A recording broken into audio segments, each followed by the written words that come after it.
let me just start by saying, everybody relax. This is supposed to be fun. All right? So don't worry so much about Lent Madness. All right. First of all, the first thing to think about, or that I need to know, is how many of you are familiar with March Madness? Okay, like college basketball, men's college basketball tournament, bracket-style tournament, 64 teams, they get all the way down, Final Four, all that. So a priest that I work for, Father Tim Skank, was, I don't know, maybe he was bored or something at his first parish, and he decided to make a bracket-style tournament that happened in Lent, because Lent and March often coincide pretty strongly, that pitted saints against each other, as opposed to college basketball teams, okay? So, he's a very smart, very clever, very creative, very sarcastic man. And so he thought it'd be fun to put these sort of, gay judging people together that may not normally have been brought into, each other's company. So, for example, this year, the first matchup, which we'll talk about in a second, was Augustine of Hippo versus Hippolytus of Rome. So we called it the matchup of the hippos, right? I mean, so it's sort of, there's a fun element to this. Tim has a good friend named Scott. Scott Gunn is the head of Forward Movement, which is the publishing company that does Forward Day by Day, those little booklets. That app I showed you about praying the daily office that does that for you. Scott oversees all that. They know each other, they're friends, and so they got together on this, and it sort of grew over the last, 15 years or so, into something that's now sort of nationally known. It's a niche market, but it's a market that there are a lot of people who feel very passionately about playing Lent Madness every year. So they do things like on Ash Wednesday, they have they sort of kick it off, and they have little talking head things that they do, almost like your favorite sportscasters would, Monday morning quarterback kind of thing, where they will have little videos. So if you go on Facebook or even online, you can find them talking about this week's matchups. They have a selection Sunday, I forget when that is, but it's a couple of months ago, where they sort of say, okay, we're gonna let the bracket be known and sort of start to generate some excitement about this. So it's all meant to be a fun way, a little bit of competition to get your competitive juices flowing and engage you a little bit, but then have you learn about these 32 down to 16, 8, 4, 2, 1 saints. So that's how this is supposed to go. The winner gets the golden halo. So who will win the golden halo? That's what that's all about at the top there. Does that make clear? Is that a little bit clear? All right, so you have in front of you, I printed out some of the things that may be helpful to you. One is the bracket organized in bracket form. The other is the calendar, the literal calendar of when these things are. So I'm going to take us to bracket 2023. This is what it looks like, right? So the people are paired. This is your first round, your second round, etc. Now, just because of the calendar of things, this started the day after Ash Wednesday. They've had 3 matchups already. So we'll look back at what happened and how that worked. But essentially, one saint beats another saint strictly by vote total. So people vote and determine who they want. Now, each saint is given a little bit of a biography written up, and you're meant to read about that, do your own research, and in your own mind and heart say who you think the more worthy saint is. Okay? So you click and vote, and that determines who wins. All right? Yes, Vince. So are we following this on, do they have a website? We're on the web. This is the website. But, okay, but we do this from home, right? Yes. So you individually. Yeah, okay. Well, what I'm also going to show you in a second is how you can sign up to get these emailed to you each day. So you don't have to go to the website every day. You can sort of have it emailed. Does that make sense? So here you can see they've already had a few. So Augustine of Hippo, St. Augustine, beat Hippolytus. And just yesterday, Bertha beat Olga.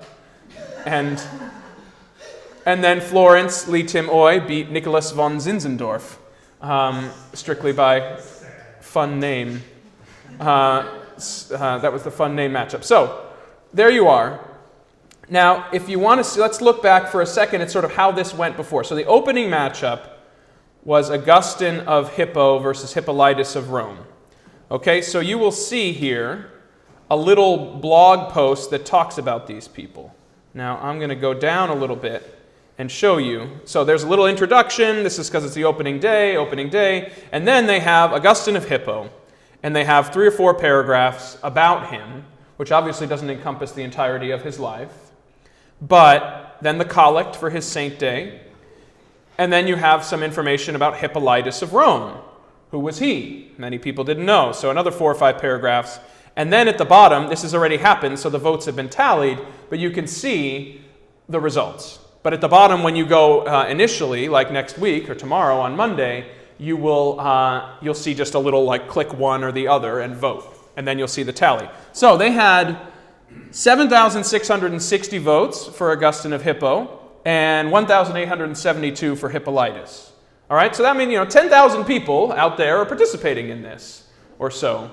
You can only vote once, unless you really want to sort of change your computers or go from your laptop to your desktop or your phone or something. But that's not the spirit of the thing. So that's what happened. You see how that works? Is this making a little more sense here? Yeah. All right, let me show you how to get them emailed to yourself. Subscribe for updates, or you can say, here, let me go down. It's LentMadness.org. Now, I'll just before we do that, let me just show you. So they have some other things here. They've got like a pregame show.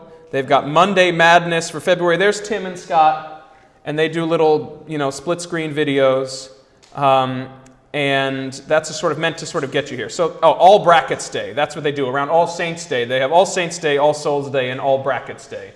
So that happens back in November. They have set the bracket for this, okay? So this is their homepage website. You can go here to get more information about this stuff, okay? You can even see, actually I'll show you this little video, which is kind of fun. There was a St. James Cathedral in Indianapolis made this little video.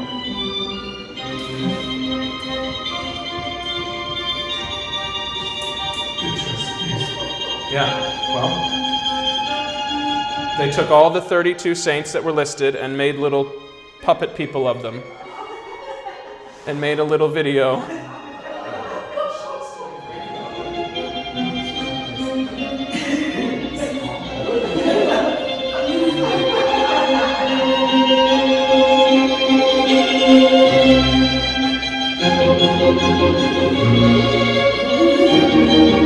So as you learn about them, their different iconography will be more clear.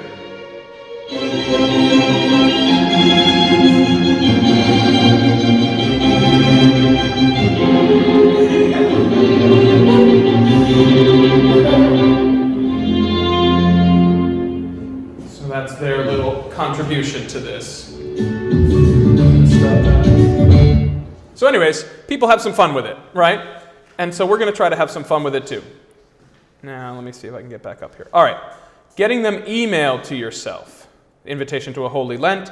So these guys are fun, they're sarcastic, but they're both excellent priests. And I can say that having worked with one of them. Superb priests, kind people, and they know what they're talking about. So the whole spirit of this is actually to further your devotional life, not just to entertain you.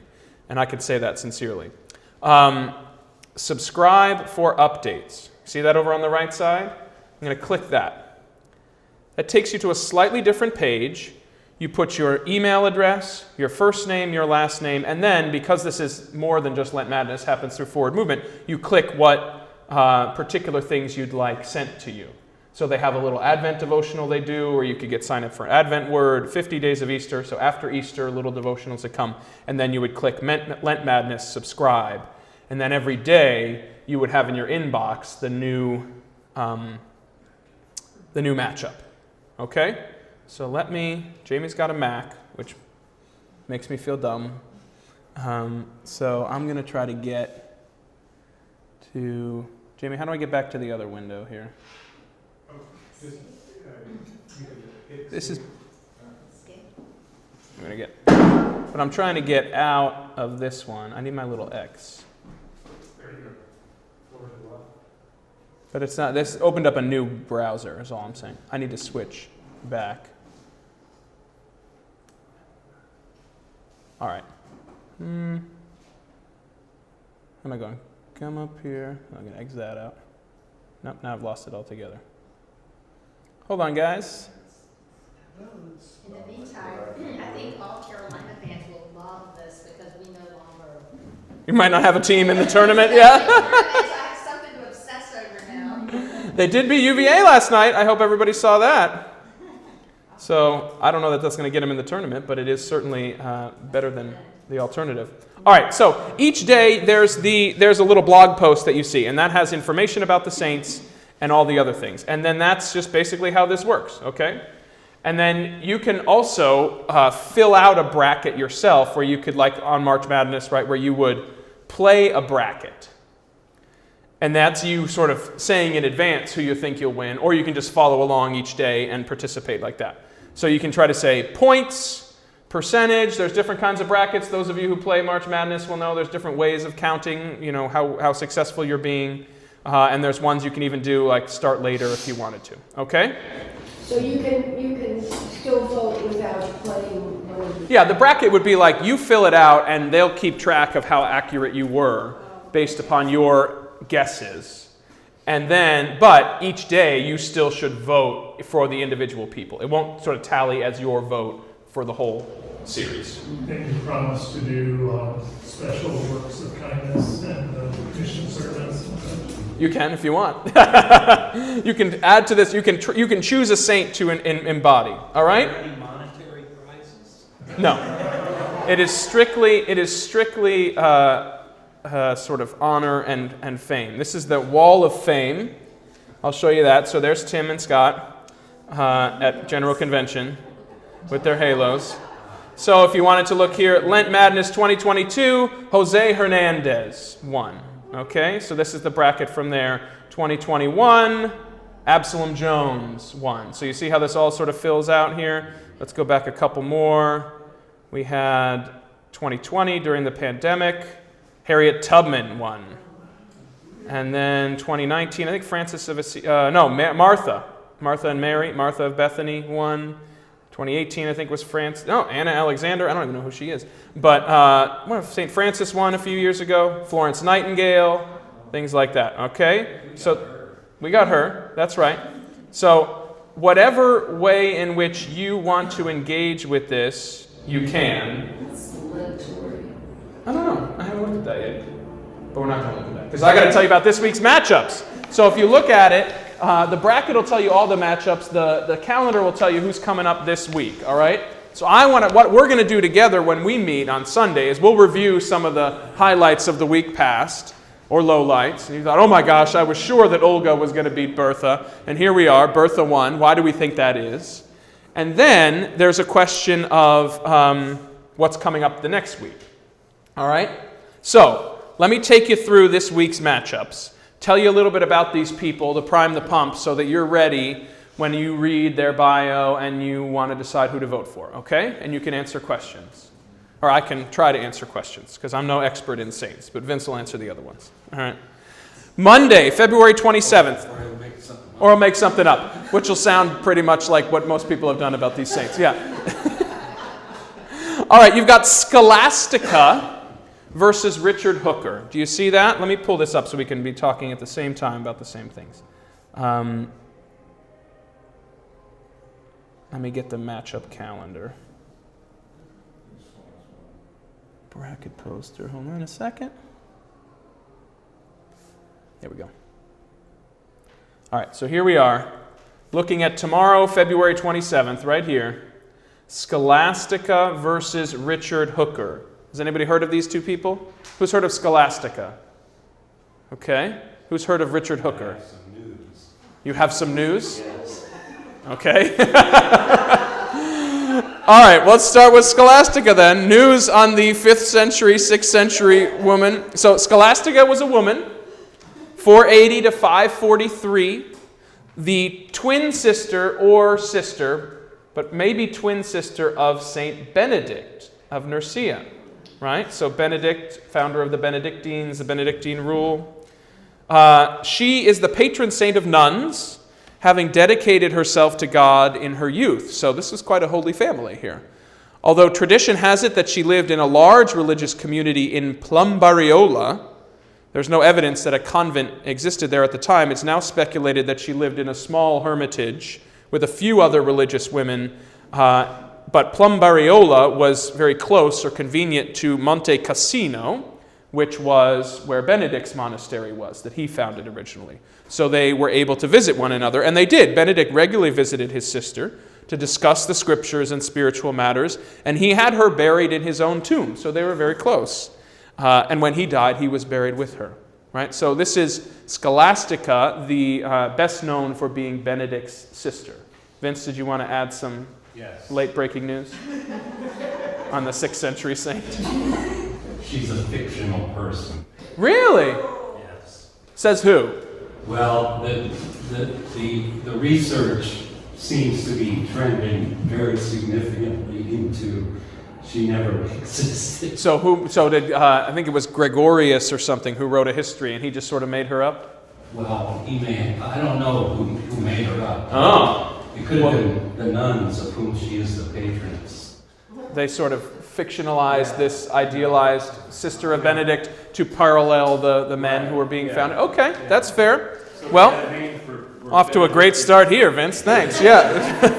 Well, so they have a name for Benedictine women's colleges. Okay, is that what they were looking for? Yeah. That makes very easy. Does Benedict have a tomb that they found? Benedict? Saint Benedict? Probably. Yeah. So we could, okay, well, since we're playing Lent Madness, we must know. And therefore, we should exhume that too. I'll refresh my file on St. Scholastica. All right. Well, anyways, that may be reason to vote for her or not. But this is all. We're not passing judgment except when you have to get in that booth and click one of these. So tomorrow, then you've got Richard Hooker, who was a real person, I'm pretty sure. Richard Hooker, 16th century, 1553, he was born. So this second generation of English reformers, right? Those first generation of reformers are like Thomas Cranmer in the 1530s when Henry VIII is getting the divorce and all that. He shepherded them through that. Next generation, Richard Hooker was basically the top Anglican theologian. And because he was in that time, was one of the main people to articulate a particular understanding of Christianity from this new Church of England standpoint. Okay, so Such an unfortunate surname. Hooker. It is, but in that day I don't think it meant the same thing. So he attended Oxford, of which he became a fellow. He served a number of parishes. And then he had this, in this time there was controversy between the Church of England and the Roman Catholics, but also the Puritans, who were also emerging around this time, who want to go further in the more Protestant direction. And they don't want anything that smacks of popery, right? So they are trying to get rid of all that. So Hooker had he wrote this comprehensive defense of this Reformation settlement under Queen Elizabeth I, this Elizabethan settlement. Remember back we talked about the prayer book coming out of that middle way, that Via Media. And this was his masterpiece. It's called, rather dull title, The Laws of Ecclesiastical Polity. But its basis is very philosophically rich. It's based in Aristotelian thinking with a strong emphasis on natural law, those things that we naturally glean about what is right and good, planted by God within creation or in each one of us as created beings. And on this foundation, he wrote all the positive laws of the church and state should be grounded. And he came up with, but he didn't call it a three-legged stool, but he articulated three strong arms or legs of this approach, which is Scripture, tradition, and reason. Right? So those are the three, the sort of the holy mixture that are coming together in this particular Anglican way of thinking about Christianity. He also defended the prayer book as well. He was enormously learned but deeply steeped in the patristics. And patristics are the early church fathers. They were all fathers at that point, but the early church teachers. And was a parish priest for a portion of his career, so had a practical component to his theology as well. And always, as a Protestant reformer still, even though he wasn't quite all the way over where the Puritans were, geared towards the individual in the pew understanding what was being done theologically or scripturally or within the liturgy and the worship. So that way he had an eye towards that as well. It wasn't just in the academy or something like that. Okay? So that's your Monday matchup. So you're here thinking, who would I vote for as the better or the saint that I prefer? And then you'll go online tomorrow or you'll sign up for the email and you'll go there, read about them. They'll give you some more information or different information. And then you click and then you see how you did. Okay? Am I clear? Yes. This is less stressful now? Yeah. Joanne? Yes. Okay. All right, Tuesday, the 28th. Moving on to Monica versus Joanna. Anyone know about Saint Monica? Vince, I know you know. You're going to help teach this class. Monica. Anybody know about Monica? Yeah, what do you know, Joanne? She's the mother of St. Augustine. Mother of St. Augustine. And I don't know, I didn't look at the bracket, but maybe they'll face off. That would be kind of fun, right? If they're in the same region here. Oh no, they're facing off in the next round if she wins. So it would be mother versus son. So it's those kind of things that there's sort of that evil genius of the people putting this together. Yeah. They already faced off. They spent their whole life facing off. That's true. All right, so Monica, 331 or 2, so early, 4th century, to about 387. And her story we actually know pretty well because a lot of it is encapsulated within Augustine's Confessions. Anybody read Augustine's Confessions? Oh, maybe we got a good book group coming up here. That was his spiritual autobiography. And she and Augustine of Hippo were born in, they're all from North Africa. She was born in 331, as I said. She was married to a pagan Latinized provincial of Tagaste named Patricius. And early in their marriage, Patricius could be violent and abusive, it's understood. Although over the course of their life, he seems to have worked to improve his temper, and we know this from Augustine's reporting. In Monica's earlier years, she was not without worldly ambitions and tastes and struggled with a tendency to drink too much wine. A temptation she gradually overcame, though. Over time, she grew in her Christian faith and maturity through an ever-deepening life of prayer. Her desire, her ambition for her gifted son, Augustine, was transformed into a passionate desire for his conversion to Christianity. If you read the Confessions, Monica is the one who's really prodding him towards this. And he resists and goes off and sows his wild oats and then comes back around to it eventually. But she is the driving force behind his conversion. She had longed for all 3 of her children to be baptized, but her husband insisted that nothing be done until they were adults and could decide for themselves. So she had to wait and let it see. Augustine took a particularly slow and circuitous path, but Monica never gave up. And after his baptism, which we won't spoil how that all comes about, you've got to read the book, in Milan in 387 by Bishop Ambrose, one of those church fathers, Augustine was with his mother and together with a younger brother planned to return home to Africa from northern Italy. And while awaiting the ship at Ostia, which was a port of Rome, Monica fell ill.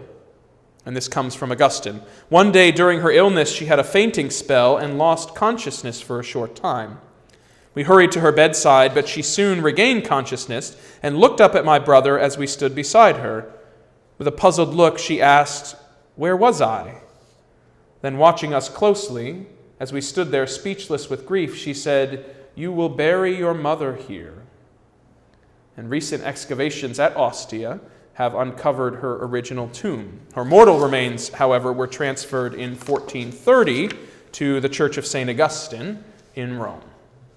So that's Monica, the worrying mother for St. Augustine. When they say North Africa, spans a lot. Yeah. They were from, I think, Hippo. I think it's closer to Tunisia. That's closer point as, up in Tunisia, Algeria, sort of in that area where getting back and forth to Italy is not too far. But that area, Hippo, wherever Hippo was, I'm not sure exactly. Don't know where the Coptics are. No, not all the way over in Egypt and such, no.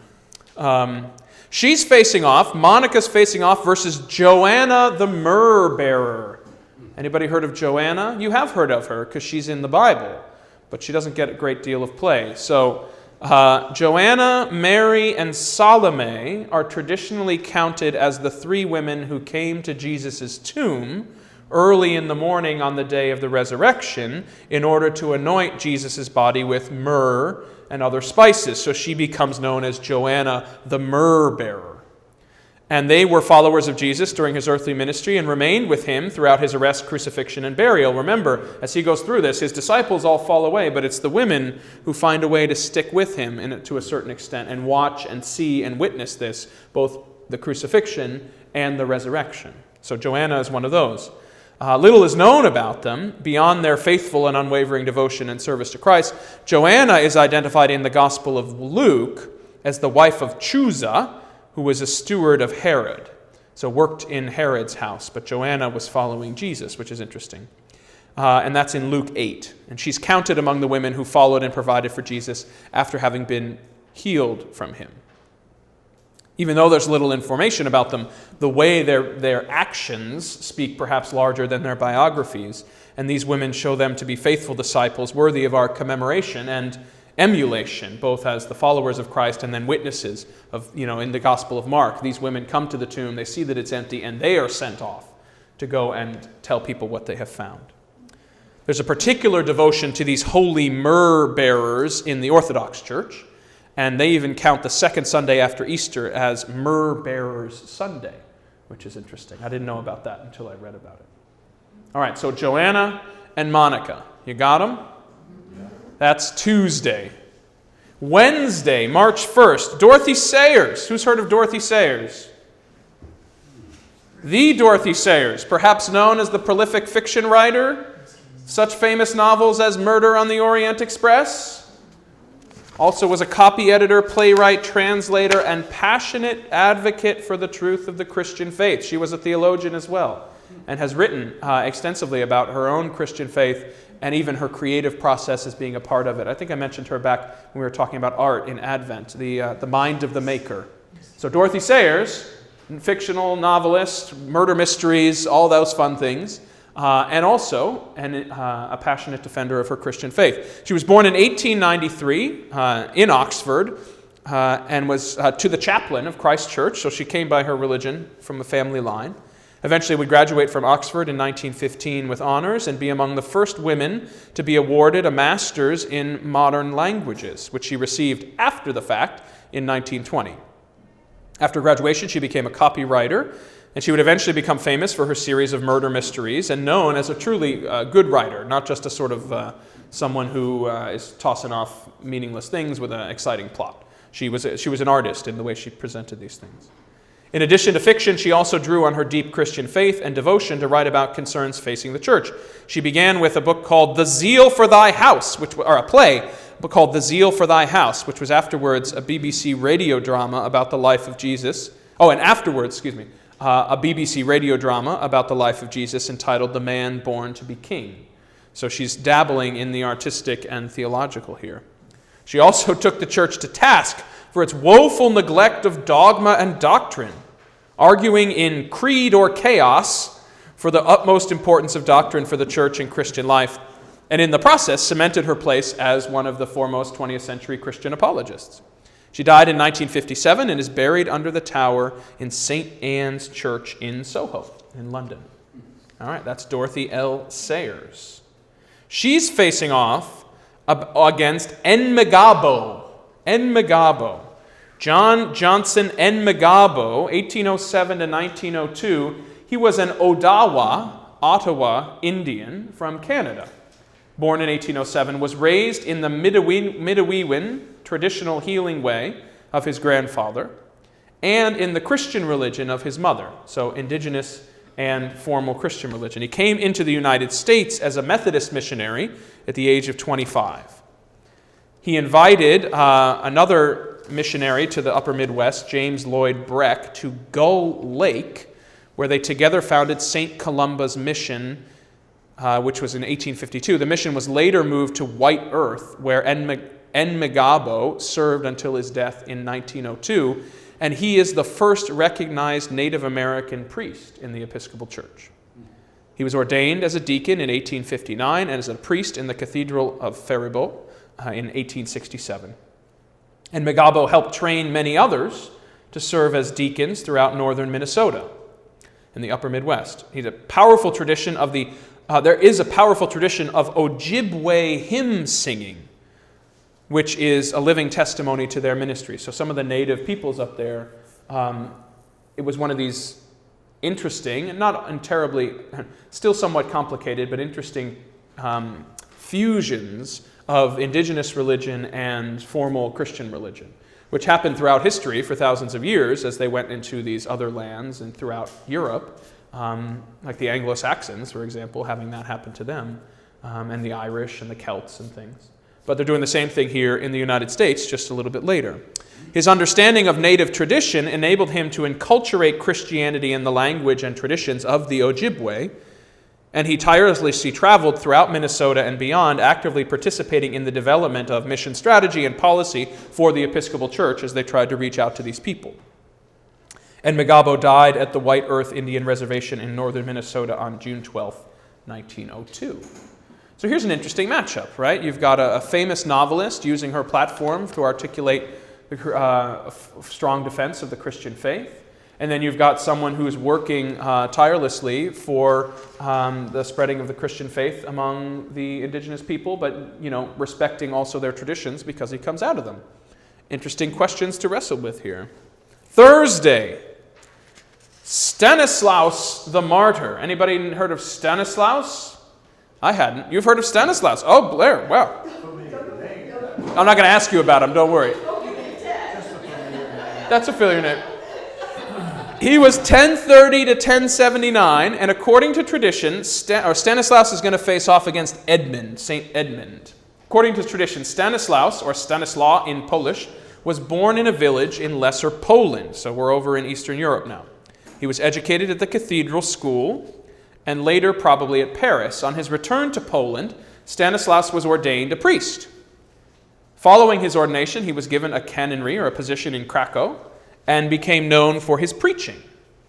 After the bishop's death, or the bishop of that area's death, Stanislaus was elected his successor, so he became a bishop in Poland. Stanislaus was one of the earliest native Polish bishops.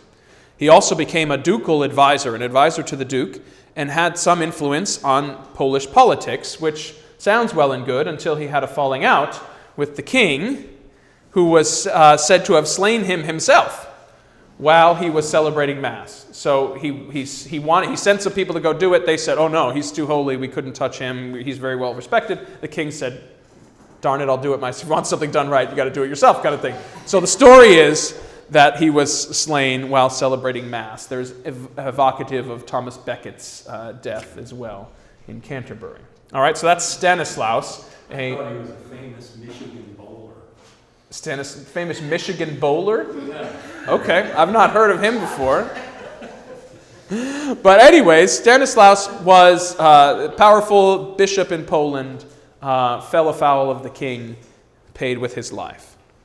Then there's Edmund, King Edmund, who in the 9th century, around 869, he died in 869. He was king of East Anglia, so the eastern edge, sort of near Kent and Canterbury, the eastern portion of England, what we call England now, from 855 until his death.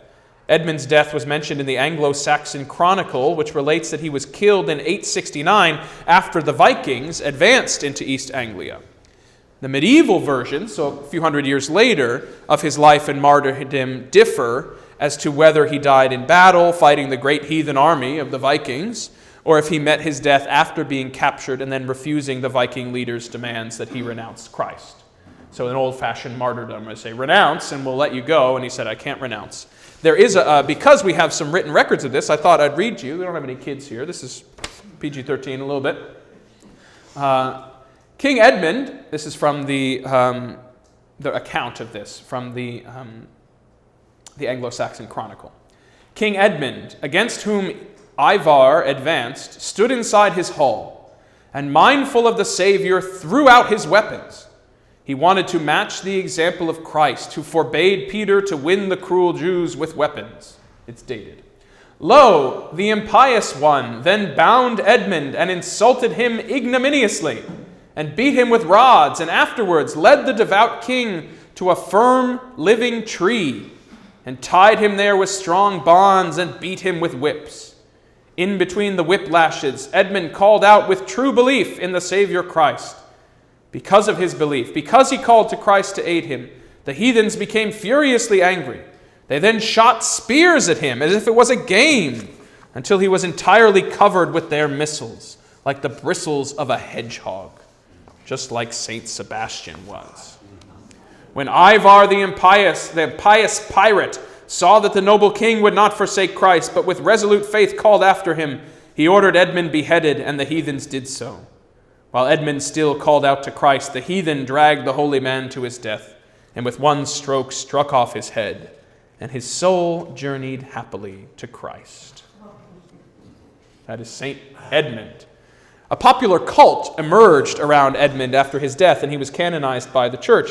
During the 10th century, so that's about 100 years later, Edmund's remains were translated or transferred from an unidentified location in East Anglia to the Beodresworth, where they were temporarily moved into London for safekeeping in 1010. Edmund was most famous, and his cult flourished during the early and high Middle Ages, and he and Edward, so Edward and Edmund, the confessor, became regarded as the patron saints of medieval England until they were replaced by St. George and St. George and the Dragon in the 15th century. So they had their 15 minutes of fame was like, 500 years of fame, and they've now fallen down from there. But anyways, Edmund versus, hold on, let me bring this guy back up. Stanislaus, exactly. All right, Friday, last one.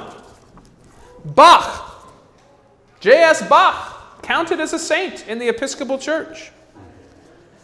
Now, many of you know about him, but we'll review some biographical details. Born in Eisenach, Germany in 1685 into a family of musicians. As a child, he studied violin and organ and served as a choir boy at his parish church. By early adulthood, Bach had already achieved the enviable reputation as a composer and a performer. His assignments as a church musician began in 1707, so he's only 22 at that point. And a year later, he became the organist and chamber musician for the court of the Duke of Weimar.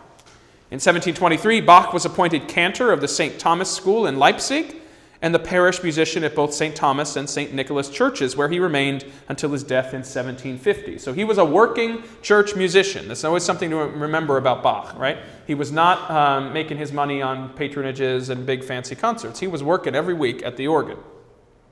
A man of deep Lutheran... 15 children. And he had a lot, so he got to keep it moving.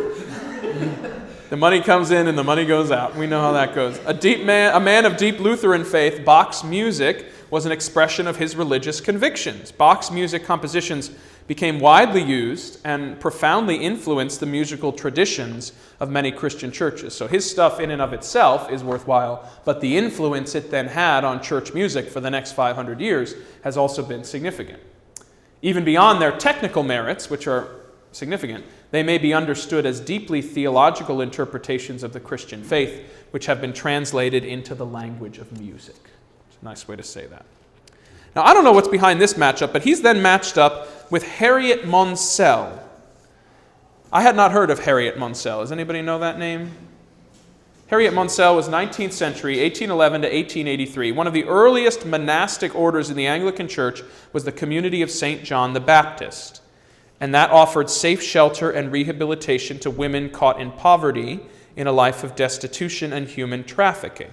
Now, just pause for a minute here. Remember, when the English Reformation happened, all the monasteries and all the land and the people that were in monasteries were taken over by the king. There's a huge land grab, and it was a way of gaining a whole bunch of money and property. And so the idea of monasticism, male or female, within the Church of England went dormant for a number of years. But they're saying one of the earliest ones was this Community of St. John the Baptist. This work of working with rehabilitation of women caught in poverty and a life of destitution and human trafficking caught the imagination of Harriet Monsell, whose husband, a priest of the Church of England, had recently died. Her brother-in-law, also a priest, had settled in the area, and so the connection was made that drew her into the work that would form the basis of a new sisterhood. She made her profession in the 1850s, so she became a nun. The community had a twofold focus in both the contemplative and active life.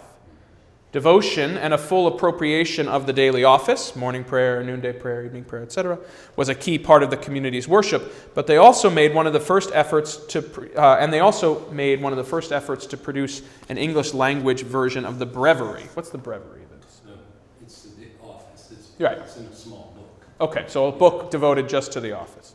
Deeply rooted in earnest prayer, Mother Harriet spoke clearly of the crucial call to active service. Remember a couple weeks ago when we were talking about prayer, we talked about how it can be misunderstood as very individually focused. But actually, really true deep prayer brings us into connection with the world. And that's what she's saying. I suppose the sisters must always be ready to leave God for God, to leave God in devotion, to seek God in those for whom Christ shed his blood, to be ready to use broken prayer for themselves and for them. So not just to stay inside saying the office all day long, but leave that act of devotion for another form of devotion, a life of service. Mother Harriet served as a superior of the order until her health made her retirement a necessity in 1875. She died on Easter Day, March 26, 1883. And the community she founded continues its ministry of prayer and service in both the Episcopal Church and in the Church of England. So that's this week, all right? So I can see you guys pondering here who you're going to vote for. You don't have to tell me. I don't care. But I would encourage you to engage with it. The way to get to the website, you've got this stuff in front of you here, but Lent Madness, just Google it, and it'll bring you to that homepage website. You can sign up for the emails. You can do more research. You can play around on that site and hear more about it, okay? I will just end by reminding us what I preached on All Saints' Day, which is what are saints good for? Right? Some of these stories are perhaps not even true. Some of these stories stretch our credulity, our imagination. But really, what we're trying to understand is these are people who found a way to live their Christian faith in a way that had impact. Were they perfect people? No. The Episcopal Church, the Anglican Church, does not hold that you must be perfect or have worked miracles or anything like that to be counted as a saint. It's a life that was lived from a firm place of Christian conviction that resulted in some form of impact on the world. And that for us, even as these stories can be funny or a little bit, come on now, that's a chance for us to try to pull out and appreciate what about their life and witness might I learn from in mine as well. So this is a fun way to do that work, and I hope you'll enjoy it. And we'll talk more about what happened this coming week when we meet again next week and what to look forward to for the week to come. All right? Any final questions? Good question. I know Monday, Thursday, Good Friday, but what is Spy Wednesday? Is this for the game? Oh, we'll get there, Ed. We'll get there. No, Spy Wednesday is a real thing. It's not a Lent Madness thing. You always hear about Judas on Spy Wednesday. That's right. Rudy. Yeah, does the Anglican Church give sainthood title to the individuals on this, the men and women? Yes. Catholic Church has a system. Yes, they have a system. Yes, these people have all been sort of vetted and voted. But it doesn't, there are more of them, and it doesn't quite hold the same criteria that the Catholic Church does. But yes, these would be Saint so-and-so. Yeah. Blair. I know Vince told me to put away my phone. Some of you haven't heard the sermon. Africa is in here. She's in the book. I know she's in the book. So they either need to update the book or Vince needs to check his sources. So you guys are going to end up in some weird corners of the internet this week, I think. All right, good. All right, well, thank you all very much.